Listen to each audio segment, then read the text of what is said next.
Hi, das ist der Helmut. Wer von euch hat Zahnarztphobie? Keiner, ich schon. Aber eins muss ich euch gleich sagen, ihr braucht keine Angst haben. Ich habe einen guten Zahnarzt, der hat mich wieder aufgemuntert, weil ich war lange nicht mehr beim Zahnarzt. Aber bitte lasst die Finger weg und tut selber nicht am Zahn rumbasteln, da macht man mehr kaputt, wie was man ausrichtet. Geht zum Zahnarzt, weil es bringt nichts. Es bringt nichts, wenn man selbst Hand anlegt. Das ist alles gefährliches Werkzeug, so wie Meißel und Hammer. Nichts selber machen, geht zum Zahnarzt, ihr braucht überhaupt keine Angst haben.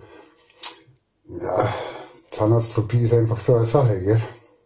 Aber bitte lasst die Finger weg von solchen Waffen. Bringt nichts. Erstens tut man sich schwer, man sieht nichts.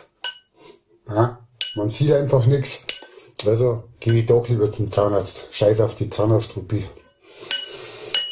Ich hoffe, ihr habt auch wieder Mut, weil ich muss nämlich heute zum Zahnarzt.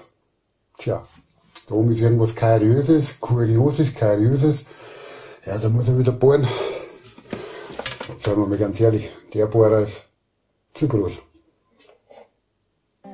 Na gut. Ist einfach so.